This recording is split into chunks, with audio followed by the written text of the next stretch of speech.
Have you noticed that chasing down personal best seems to get harder the longer that you run? Ever wondered what you should do when your running seems to plateau? Well, it sounds like you're in a bit of a running rut. Don't worry, this is completely normal. You just need to change things up a bit. So we have delved into the Running Channel archives and picked out 3 runs to spice up your life.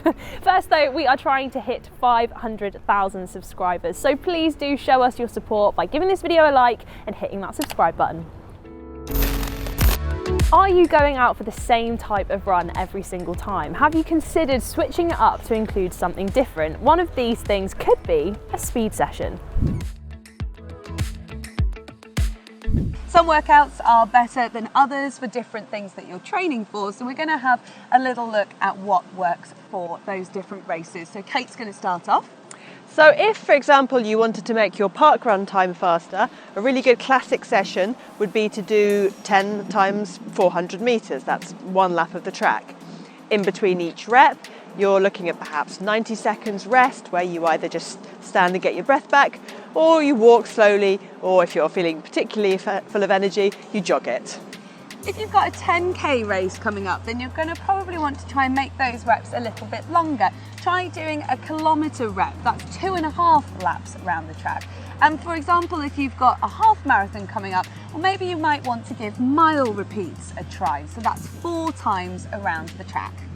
Or maybe you want to work on your finishing speed, in which case you might want to do really short, fast reps, 200 metres, 100 metres even. Or you can mix all these together in one session and do something like a pyramid. That's where you do 200 metres, 400 metres, 600 metres, 800 metres, and then back down the other side of the pyramid, 600, 400, 200. You can adjust those distances, of course, but you're getting a mix of a workout in one session.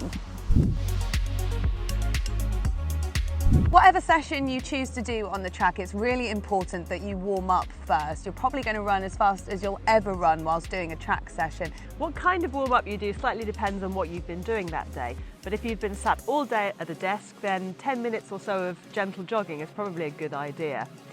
Another rule of thumb is that actually the shorter and sharper your effort, maybe the longer your warm-up should be.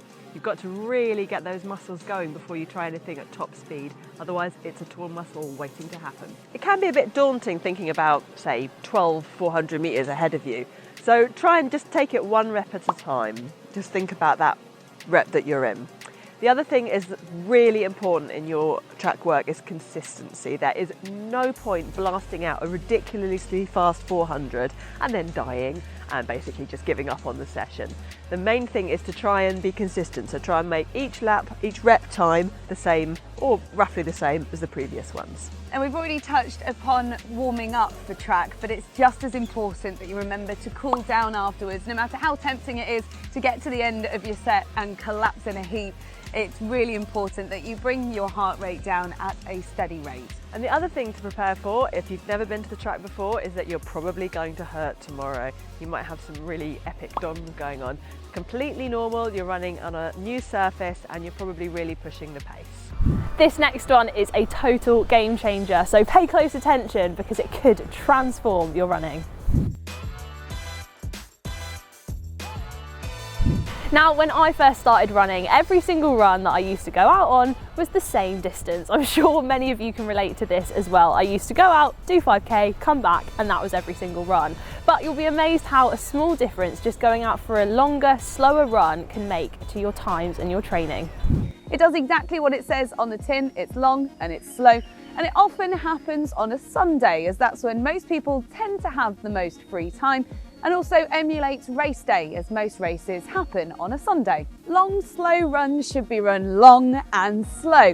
You can increase the volume or you can increase the intensity, but you shouldn't really increase both at the same time. One way to keep yourself steady is to add on a couple of miles each week as you go out and you improve. You can also run to your heart rate, so long, slow runs should be aerobic, which means that you're running at around 65 to 70% of your heart rate.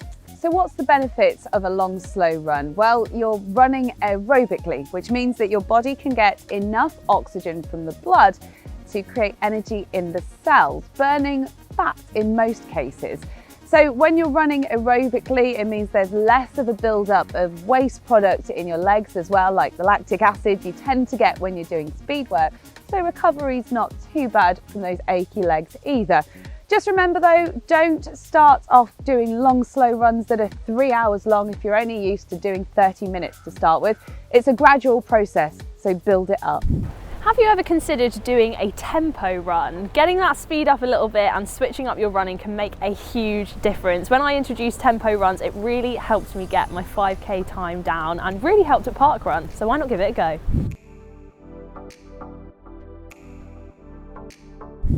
Now, what you might not know about me is before joining the running channel, I was a subscriber as well, and this is one of my all-time favourite videos. It really helped transform my running, and so hopefully it will help transform yours as well. Tempo means pace or speed.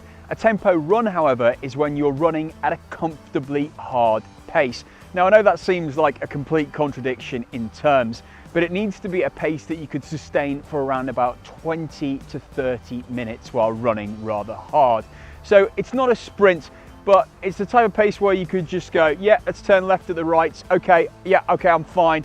But you certainly couldn't sustain a conversation. How does it actually help? Well, the idea is to train your body to run at just below your lactate threshold point, which you can then nudge up just a little. So you're running, you'll be able to go further and faster before those tired legs set in that's caused by a buildup of that nasty lactic acid.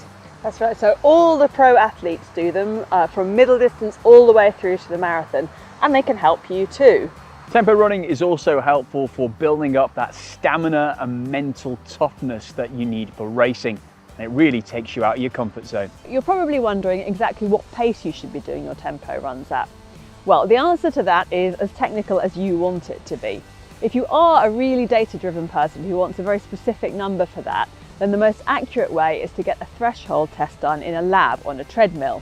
Many of the new generation of sports watches also make a decent estimate of what your threshold pace is based on your heart rate during your runs.